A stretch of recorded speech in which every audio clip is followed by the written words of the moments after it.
nobody should be using LinkedIn to actually sell anything. LinkedIn is, in essence, a digital database. It's a database to identify, find, and engage with professionals. So use LinkedIn as a way to identify an audience that you want to engage with. Use LinkedIn as a way to convey your subject matter expertise. It's a wonderful platform to educate and delight your audience, in a way that aligns with your niche, whatever your specialty is.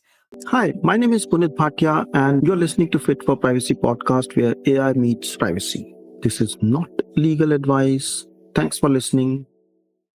Every one of us is in on LinkedIn. And if we are on LinkedIn, are you concerned about privacy?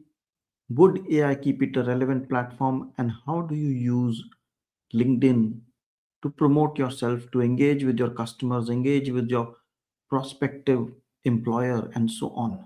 Well, these are interesting questions. And how do we get answers to these questions? Isn't it fascinating to have someone who's a LinkedIn strategist and helps people transform their profiles? And I'm talking about Judy Hayes, who's going to be with us and going to share her ideas on how to make these things happen. How is AI changing LinkedIn, the privacy concerns we have, and how to go about making an impact. And as we talk about making an impact, do visit growskills.store and take advantage of ISO trainings and EU regulation related courses.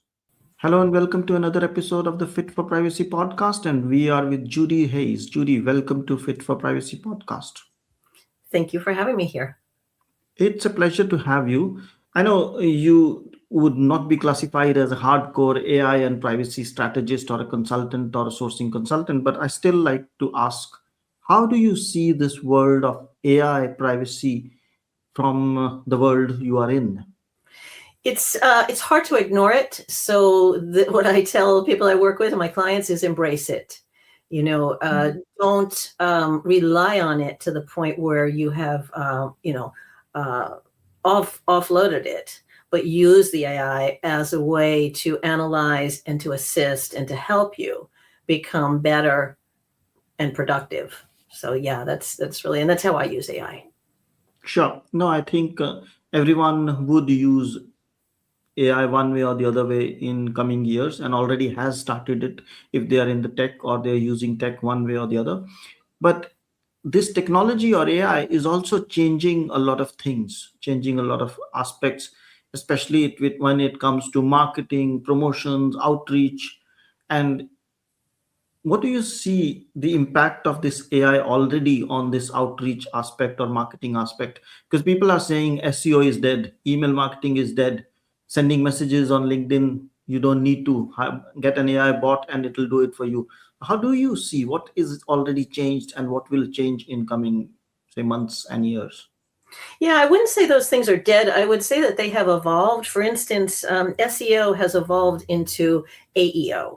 So answer engine optimization. And that's a good place where AI can help, especially on a website, where you would analyze a blog post and you would come up with questions and answers. So FAQs are really what ranks, so that is delivering a lot of results. I would also say I had an interesting situation happen not too long ago where I use audio notes on LinkedIn. It's built into the mobile app. And when I get a new connection, sometimes I will give them an audio recording because I believe that helps increase the authenticity. It's me. And it was very interesting. The person responded back and he said, "Was that you, or did you use AI to simulate your voice?" And I was just taken aback, and I thought, wow. And I responded back to it, and I said, "No, that is me." And it's really interesting because AI probably at some point could simulate things like that. But what's nice about LinkedIn is it's really hard to fake an audio message because of the way it transmits between people. So it just is interesting how people are. They're becoming more expecting AI in the interaction. And I think that can really diminish the authenticity and the credibility, So I say, well, like I said earlier, use the AI as an assistant, not as a replacement. Okay, that's very well said. use it as an assistant. And I think I would extend it further by saying when you use an assistant, you check the work done by assistant. When you Oh, hired an intern, you used to check the work done by an intern in your you didn't say he or she did it and he's in the college, he would have done good job. No, you checked it. Same thing with AI. Don't expect it to be 100% right. Check it, cross check it, and double check it. But absolutely. Yes. Yeah. AI is average intern. yeah, it's an average intern. Yeah. It's an average intern that based on your intelligence, what Yeah. you ask and how detailed you explain, it gives you the better answer. So Yes. yeah, it's an average intern who can be super intelligent if you ask super smart questions. But there's also this concern about privacy, especially when we talk about LinkedIn outreach or LinkedIn messages. Now there are two schools of thought. One says, no problem, we are here to market. Let's send a message, ask shamelessly. Then there's a second school of thought which says, well, yeah, LinkedIn is a professional platform. Let's stick it to professional outreach. And if you send too many messages, too many posts, or too many things on LinkedIn, you will burn your reputation or credibility. And of course, the others, the previous school of, or the first school of thought will say, no, no, no, no, that will promote you on LinkedIn. So, how do you see the concerns on privacy? Genuine, over reaction, or overwhelming? What is it? Well, I think privacy is always a concern. One of the things I would say is that a benefit of LinkedIn, especially if somebody is going to do business with you to some degree, they're going to Google your name. And so your LinkedIn profile is probably going to come up in the first, second, third result. So they're going to go to your profile. Nobody should be using LinkedIn to actually sell anything. LinkedIn is, in essence, a digital database. It's a database to identify, find, and engage with professionals. And my goal is always to get a conversation beyond LinkedIn. So you use LinkedIn for the initial engagement, and then you have a call like we're having right now, and to have two people together. So because you don't know if there's fake profiles, you don't know if people are sending you links that are questionable. I don't like any of that, especially without permission. Anytime Mhm. that it comes in the inbox, I would say, do not ever click on a link. you know Mhm. that to me is like you're putting yourself at risk. So use LinkedIn as a way to identify an audience that you want to engage with. Use LinkedIn as a way to convey your subject matter expertise. It's a wonderful platform Mhm. to educate and delight your audience, in a way that aligns with your niche, whatever your specialty is. But work towards building that relationship, just like you would in real life. Like, say you go to a trade show, right? And you exchange cards with somebody. What do? Do you put the cards in the drawer and forget about it? Or do you follow up and maybe have a call and then maybe say, Yep. let's meet, And so LinkedIn is no different than that. It's a delivery system, for that introduction. So basically, you're saying you connect with people, you talk about the right stuff, you ask them the right questions, approach them with the right questions. And if there's an appetite for anything beyond it, take it offline and then evaluate if it's a sales conversation. But don't start with, here am I'm here to sell, I'm here to do this, or go hard. Because I think a few years back that happened to Facebook. People Yeah. created those pages and they oversold, and then it lost its credibility because nobody wanted to follow those pages because they understood, okay, links, likes are being bought, posts are being promoted, and so on and so forth. So if that's the case, I would also like to touch upon the fact that given this advent of, or the popularity of LLMs and AI per se, I think LinkedIn has adapted its approach on how it looks at different content, different people, and how it's basically its algorithms. Let's put it like that. Are Yes. you saying, are you acknowledging that there is a change, and if so, what has changed? What exactly is the new world of LinkedIn? That's a great question. And yes, there's a shift. There's a huge shift. Microsoft is the owner of LinkedIn, and Microsoft has just about a majority stake in OpenAI. So they have leveraged that tool over the past 18 months or so to learn and to teach its model. And recently, there's been a shift in the way LinkedIn is delivering content and showing profiles. So it becomes a real visibility question. And so what is important now are several things. Your profile, your headline, and your about section really need to align. Okay, so no longer just having a job title and something very generic like a copy of your CV. That no longer flies. It really needs to build your personal brand on LinkedIn. And then the next part of that equation is the network and how well aligned are you? How well curated is your network? And again, the AI behind this engine is looking at, it's something like 150 billion factors that it's evaluating. Now, in the past, it used to be that you could buy an engagement pod and you could get people to like, or add these great post comments, and that would boost your post and things would go viral. Or you could have hashtags. You could stuff with hashtags and that would pull you into different feeds. No longer does that work. And I think that is a really good shift for LinkedIn, because now you're going to be evaluated and your profile and your content will be delivered based on integrity. Okay, and that's where that really holds authenticity, integrity, credibility, trust, especially in the high value, high ticket professional services arena. That's very important.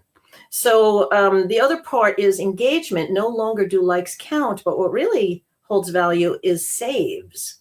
So if you can save a post. And I love saving posts because I could go back to it. I want to share it. So content that has that kind of value that gets saved tells the algorithm, oh, there's something really important here. People are saving this. Then the other thing that matters is when people comment with some insight, and it's like starting a conversation. Again, if you were at an event and you talk to somebody and then someone else comes in and you start a conversation between all of you, that's what the commenting can facilitate. So again, that's sending a signal that, oh, there's some interesting content here. People are engaging with it. People are saving it. And the people that are invited to this virtual party are part of your network and their network, and your profile's aligning. So all this stuff comes together, and that's what delivers your visibility. So it's just an interesting shift. I am really excited about this shift because it really means that, you have to take a look at how you're presenting yourself. People that are just on LinkedIn to pitch slap is a term that we use a lot, where you connect and boom, they go right into a sales. That's no longer working. It's no longer working, and it's a welcome change. Okay, so you're saying, or I'm interpreting that it's no longer necessary what you were calling it a few years ago. You must post 3 times a week or 5 times a week, and you must have consistent hashtags and things like that. No longer. Even if you post once a month, but it's authentic, it's aligned with your profile, and then people are saving it, people are liking it. That's the way to go. So it's no longer the numbers. It more the relevance. It's more the authenticity. It's more the content. Yeah, I would say that in terms of cadence, I've always been of the school where I'll post when I have something to say. Yeah. However, I engage daily. So I am commenting on probably at least 5 to 10 posts a day based on content that I find value with people that are in my network, that expands beyond it. So that's the first thing is you want to stay engaged on the platform. And the second thing is that if you're going to just publish once a month, think about a LinkedIn newsletter, because now that is indexed in Google, which is amazing.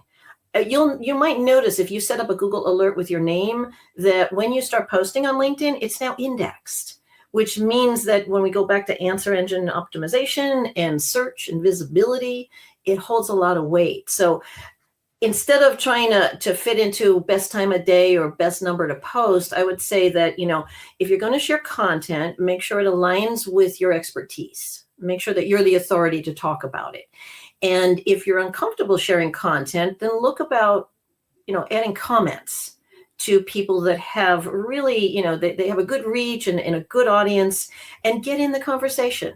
And then look at your metrics. Look at, when you are engaged, how many people are looking at your profile from that interaction? How many inbound invitations are you getting? So see what kind of catalysts your activity is reaching and causing. And then you can see and tweak what's working and what's not working. So I would look at that as holistically. No, that makes sense.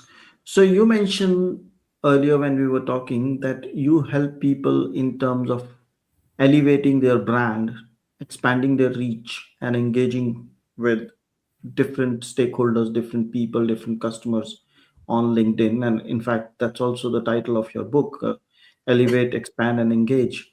What is this all about? What are you saying? Let's say, and let's classify two kinds of people. One, somebody looking for a job, and second, a young entrepreneur or a consultant who's looking for informing clients that this is what I do. And the challenge for both is, the one who's in a job, he doesn't want to say, I'm available in the market. Let's take that. And the entrepreneur usually has a challenge that they can, or the consultant usually can do more than one thing. And it's about making that clear that yes, I'm available and I'm multi-skilled, rather than saying, no, I can do this and then miss out on opportunities. So what would you recommend these two, if I can say, profiles or Yeah, we could yeah, say you could customers? say presence, their presence. I look at them together in the same strategy, Mhm, being that business to business. Okay, let's mhm, just say business to business professional services. If you are looking for a job, then you are the product. And so the challenge is, how do you present the product in its best light? And of mhm. course, that starts with the profile. And there are so many aspects of the profile that can be built out that really demonstrate that. So you can be sending signals to recruiters and to companies without saying that you're necessarily looking for a job. So what you're tapping into is the hidden job market. And the way that you become visible is you can start sharing, again, through the commenting. If you find, some thought leaders in the field or in the companies that you want to attract, if you get involved in the conversation, again, just like you would in real life, and start commenting, and people say, oh, who is that person? Very interesting. Let me look at their profile. Oh, wow, they've done all this. Maybe we should talk to that person. Let's get them in. So that's what I would say for the job seeker. For the professional that's looking to establish their brand, same strategy. They need to present themselves in the best light forward. And, an analogy that I describe for LinkedIn, and sometimes this helps people understand it, is LinkedIn is a virtual event. Okay. We are all invited to this virtual event. What you wear to the event, whether you're going to wear your athletic clothes or you're going to wear your business suit or whatever it is, a ball gown or something, that's how you present yourself. And that's your profile. So your profile is all the accoutrements and the way you look, that personal brand. The next part of this LinkedIn event is the people that are attending this event. And those people are some people that you know. Maybe there's some people that are friends of friends. Maybe there's some people that you want to meet, right? And then there's going to be, congregation, but that's the network. You get first degree, second degree, third degree, okay? And then the third part of that LinkedIn virtual event is the engagement. And typically people are always engaging around the food or the beverages, right? So they're all around the circle, they're talking, people come in, you want to get in the conversation. That's the commenting, that's the content, that's the messaging, and that's where the magic happens. And all of those things have to work together. So you've got to be dressed for the part, there's got to be the right people at the event, the network, and there has to be engagement. And when those three things happen, that's when you have a positive experience on LinkedIn. And the crazy thing is, it's not a one and done. And I say that, it's a digital platform, it's a dynamic platform. Mhm. So, often you should be going back and looking at, am I resonating with the ideal market that I want to resonate with? If nobody's looking at my profile and I'm not getting inbound invitations and nobody's engaging with my content, it's time to assess, I've got to make a change. If you're getting a lot of traction and people are coming to you, because inbound is the best. When people come to you, it means that there's something there, unless they're trying to sell to you. That's a whole nother story. But I think that, LinkedIn not everybody gets it. Not everybody likes it, because they feel like, oh, I don't do social media. It's too hard. Just dip your toe and try, and like I said, start with commenting. Mm-hmm. Good. Makes sense. Yeah. So is that what you do on a day-to-day basis, help people transform their profiles? Every day, every day. Well, it's usually, they come to me because there's a specific outcome in mind. Mm-hmm. I help them realize that outcome. And, it could be to find a job. It could be to launch a consultancy. It could be to bring in six-figure deals. It could be to position their company for sale. It could be to recruit employees. But it all comes down to what is that professional brand that they are portraying, and is it valid? And are they connected to people that will help accelerate that goal? And are they engaging in a way that feels comfortable for them? So I will help them in those stages and to get to that result, the outcome that they're looking for. And it's fun. I love it. I can spend, 26 hours a day on LinkedIn. But it's not like I said, not everybody loves it, but it is a necessary evil in the professional world. No, I'm certain that it helps, or it's a joyful thing to do, because if you love it, and if you like helping people, and if you like transforming things, and if you understand the context as you do, Yeah. it's a joyous thing to do. Yeah, I think And the best experiences that I've had is when clients realize the outcome that they're looking for, and they come back to me and they say, it's working, and I say, yes, that is part of this process and the strategy. And so it is achievable. It does take effort, and if people want to here's where the AI can be detrimental, is if you're relying on AI and you are not writing your content, you are not editing your content, and everything is, AI doesn't have emotion. It doesn't have a voice. And I can tell when I'm reading certain things that, what, this is just AI slop. I don't want to read this. I'm not interested. People are using like Chrome plugins, to make comments on people's posts. It doesn't help anything, no, and why do that? It's actually going to suppress your content and your visibility. So it's much better to be deliberate, be authentic, and be present. I like to expand on that when you said the use of AI to write comments, but I want to expand it further, saying, what's your view on using AI? Because some people approach and say, we have a bot, we have a software that'll profile people, send connections, send emails, send messages, connect with them, send the first message, the follow up, the follow up, and the follow up, and also comment on which you already deprecated that shouldn't. So let's not discuss. But are you in, or are you suggesting that using these tools, these bots, to manage a LinkedIn for you a good idea? Of course, it's against the terms of LinkedIn, so let's be clear on that. So Yeah. LinkedIn doesn't promote that, and they can even block your profile. What is your view on that part? Yeah, at least a couple of times a month that people are reaching out and saying, I'm blocked, my account's suspended, what do I do? And I ask them, what are you using? I think that it's, in the long run, it's going to be detrimental. You may think you're saving time, but you have to understand on the other side of that coin, the person receiving that, if a lot of people are using these tools, all of a sudden you blend in with everything else. And especially in the C-suite, if you're trying to reach the C-suite, I would say that the best way to do it is to do it yourself, but use AI. For instance, here's how I would use AI. There's a post that's really well written, and I want to add something insightful. So I will talk to my chat and I will say, I really like what the person is talking about, and here's my take on it. Help me organize my thoughts here. And it will give me an iteration. And then I will take it and I will put my improper grammar or whatever it is that I do, and I will use that as a basis to potentially post a comment. I will also you can download a PDF of a profile. Okay. So before I'm having a call with a prospect, I will ask GPT or whichever model you're using, take a look at this PDF, and I have written a script in terms of what I want it to evaluate. I think there's a tool called Crystal that would do something like that, but I use my own custom GPT to evaluate that profile. So it would extract from me some of the key points that I want to discuss during a call. Okay, so that's another way to use the AI to analyze the profile. I will use the AI to say, I want to talk about this topic. Here are the key points I want to communicate. Can you generate an outline for me? And then I can write to that. So in all cases, I'm not replacing my thoughts or my IP with the AI. I am using it as an assistant. As far as the outreach, I would tell people, don't fall into that trap. You know what? LinkedIn has hundreds or thousands of engineers, and they know more about what you're doing on your browser than you know.